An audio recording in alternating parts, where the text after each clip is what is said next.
Hello, students. Welcome back to your geography class. I am Mrs. Jenny Shah, and today we are going to do revision of the chapter Lifelines of National Economy.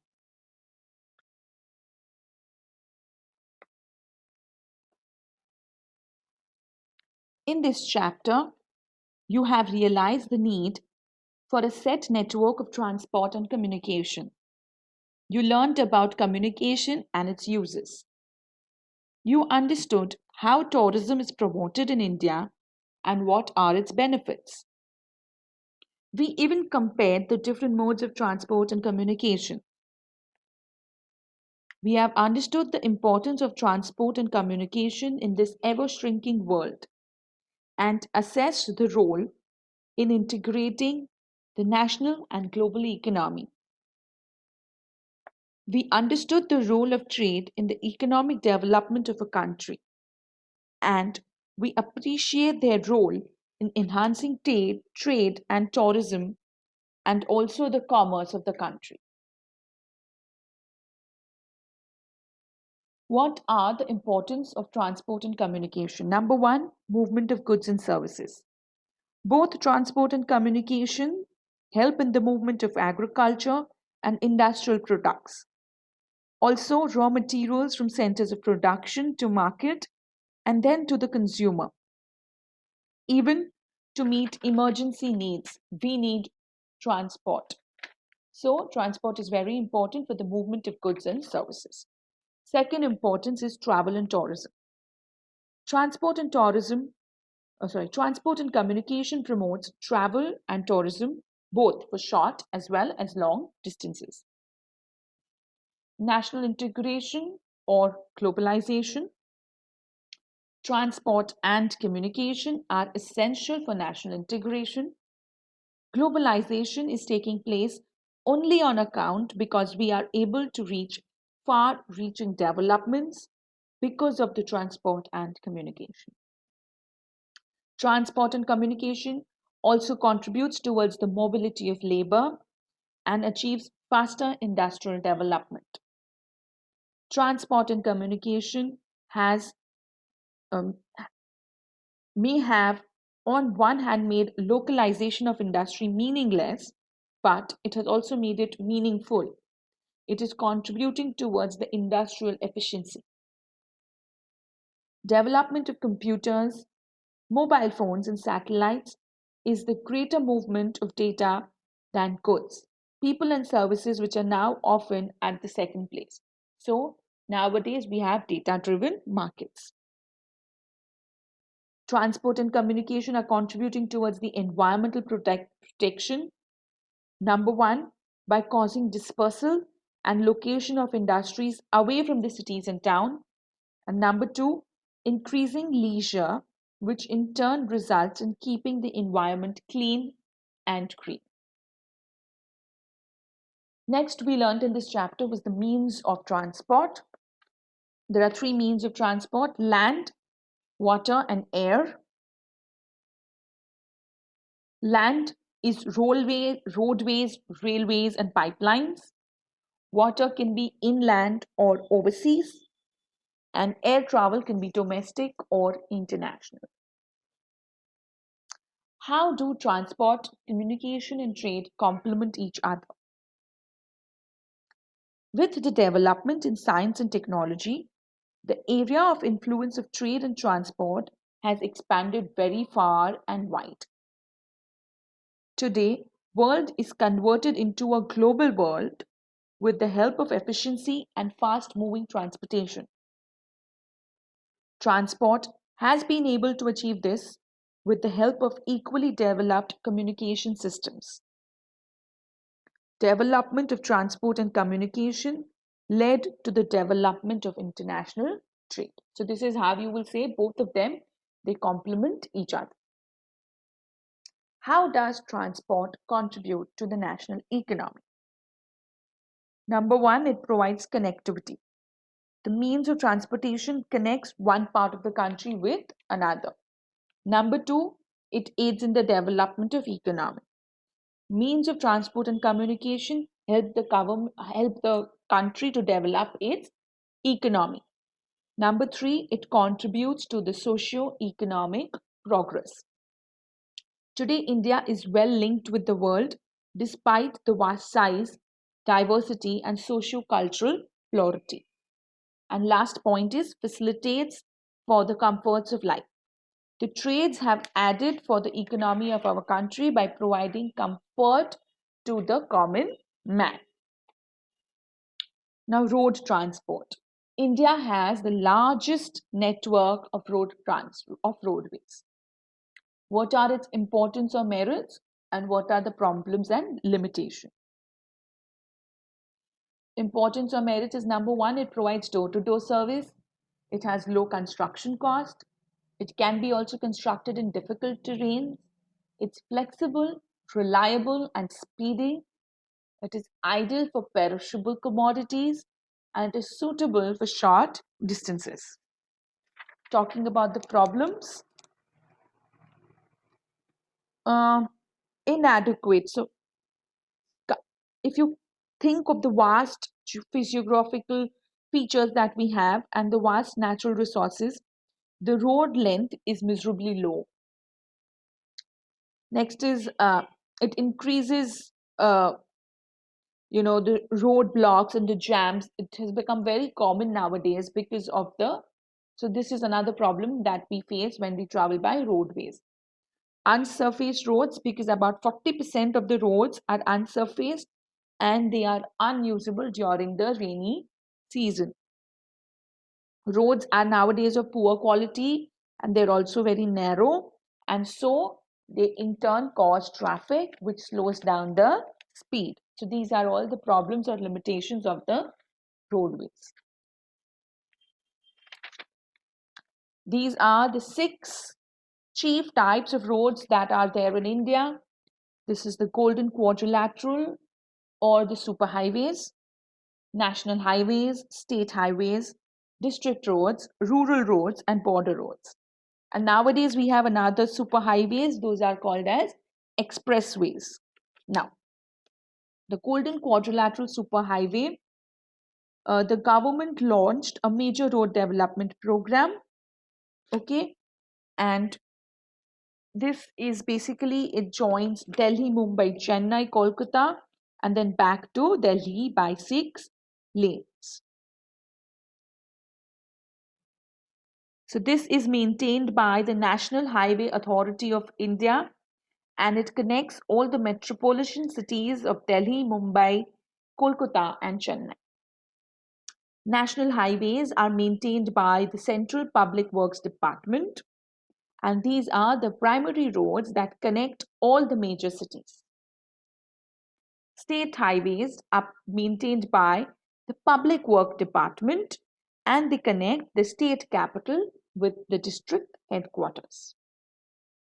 District roads are maintained by the Zilla Parishad, and they connect district headquarters with other places in the district.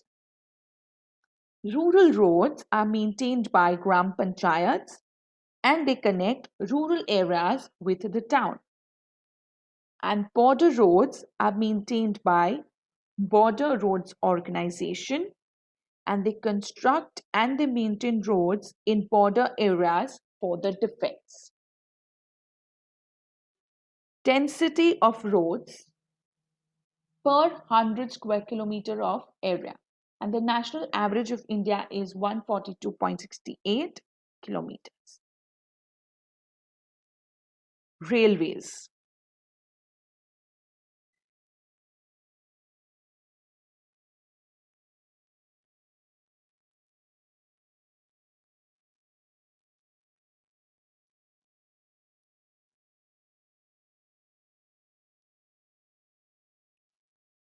There are 2 chief features of the railways. One is the zonal division and the other is the passenger freight traffic.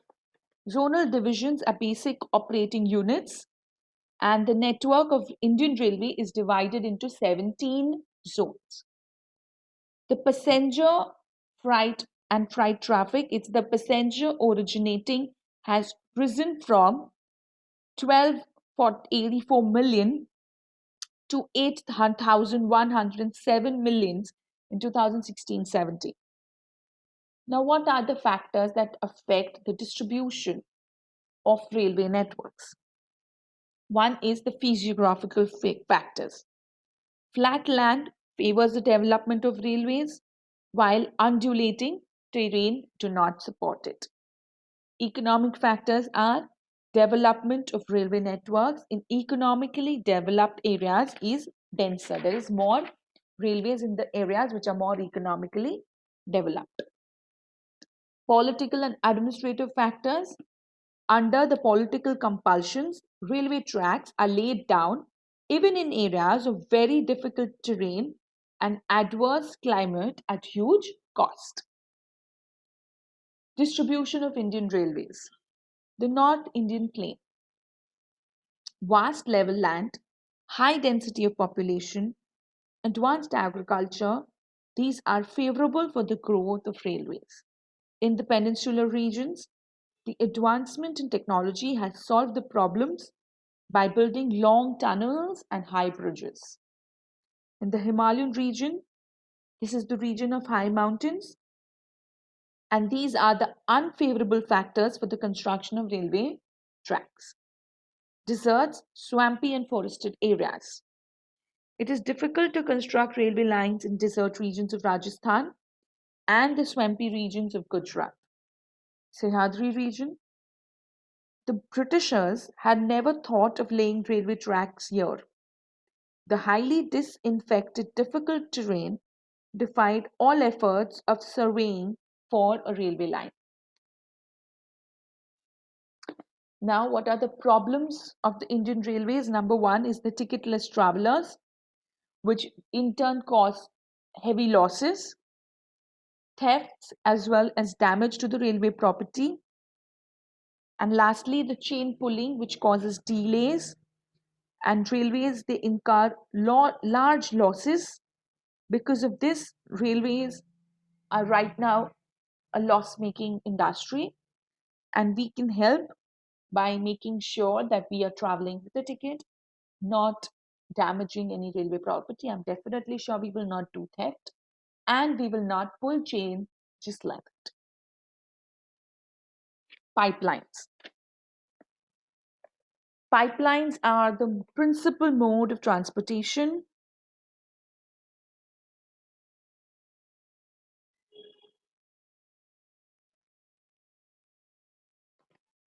Especially for water, gas, and minerals in the form of slurry. They are inexpensive mode for the transportation of liquids and gas. There's a high laying cost, but the running cost is very low. It reduces the transshipment delays, and leakage can be easily detected. Operational pipelines. From old fields in Upper Assam to Kanpur via Guwahati, Barauni, and Allahabad. It has branches from Barauni to Haldia via Rajband to Maurigram and Guwahati to Siliguri. The second pipeline that is operational is from Salaya in Gujarat to Jalandhar in Punjab via Viramgam, Mathura, Delhi, and Sonipat.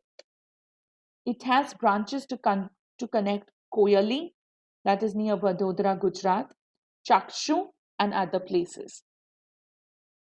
Gas pipeline runs from Hazira in Gujarat, which connects Jagdishpur in Uttar Pradesh via Vijaypur in Madhya Pradesh.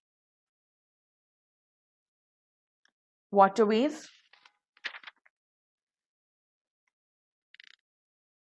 Water transport can be of two types: ocean transport and inland waterways. Ocean transport, only the countries that have a coastline can engage in shipping industry, and ocean transport has some advantages or some features. Okay, number one, it is the cheapest means of transport. The coastal shipping, mostly internal trade, is an important component of internal trade and commerce. International trade, shipping offers the advantage of the cheapest mode of transport and carries bulks of goods, including liquids like petroleum, chemicals, etc. And so they engage in international trade, coastal and overseas trade. So this is another advantage of waterways. Oil tankers. Only few nations of the world are connected by pipelines with oil producing countries. All the other nations have to depend on oil tankers both for oil and liquefied gas. Next is movement of minerals. Minerals such as coal, iron ore, timber, and other bulky commodities, including food grain, can be moved cheaply by the oceanic transports. So, it is advantageous in such ways. But there are some factors that affect the inland waterways. Number one is flow of water during the dry season. When it becomes inadequate, inland waterways cannot be used. Water is also required for irrigation, and this in turn reduces the level of water. Also, uneven and irregular terrain, waterways become expensive to develop over there. Major seaports. Kandla, it's a tidal port located in Kutch region. Mumbai, Maharashtra, it is the biggest port with spacious natural as well as well-sheltered harbours. Jawaharlal Nehru Port of Maharashtra is planned with a view so that we can decongest the Mumbai port. Marmagoa Port is a premium iron ore exporting port. It exports 50% of the iron ore. New Mangalore or Karnataka, it caters to the export of iron ore and it concentrates from Kudarmukh mines. Kochi, Kerala is located at the entrance of the lagoon with a natural harbour. Tuticorin is a natural harbour and rich hinterlands. Trade relations with Sri Lanka and Maldives run premium. Chennai is the oldest artificial port of the country. Vishakhapatnam, it is the deepest landlocked and well protected port and it caters to iron ore exports. Paradip Port, it specializes in export of iron ore. Kolkata is an inland riverine port, but it is also a tidal port and it requires constant dredging of the Hooghly. And Haldia Port was again built as a subsidiary port to relieve the pressure on the Kolkata port.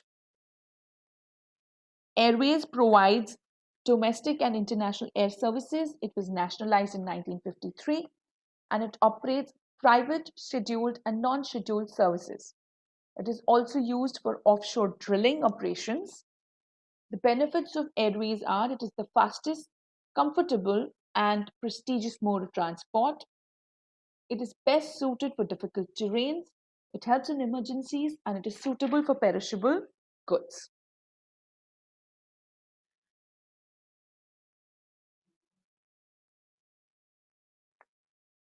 Air India, Indian Airlines, Pawan Hans helicopters are all government undertakings that have monopoly over the Indian skies. But there are a few more which continue to exist. Air India, it is our flag carrier and it owned around 114 aircrafts besides other aircraft.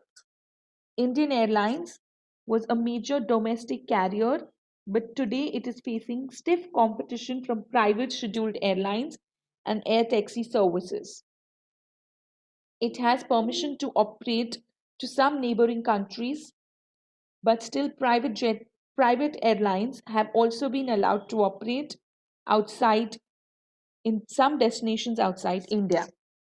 Pawan Hans Helicopters provides helicopter services to major public sector undertaking, especially in the oil sector and northeastern states. The terrain here is difficult and these are inaccessible by other means of transport. India presently has 11 international airports and 86 domestic airports and 27 passenger terminals in the defense airfields. Up till now, Airport Authority of India was the sole government organization looking after the construction and maintenance of airfields and airports.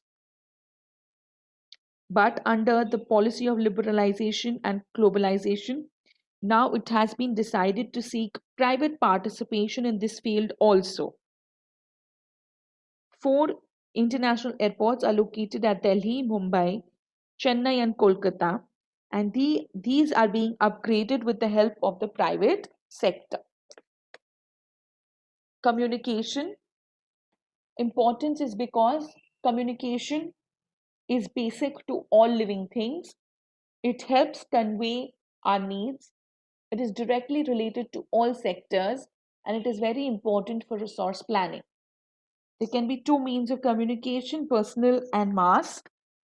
Personal means of communication is whose outreach is from individual to individual, whereas mass communication means, uh, which includes radio, television, newspaper, magazine, books, films, even internet.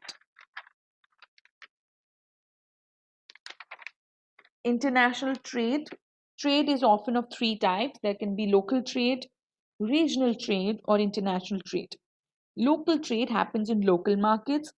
Regional trade is in between different regions, and international trade is between different countries. Some important terms to know is balance of trade.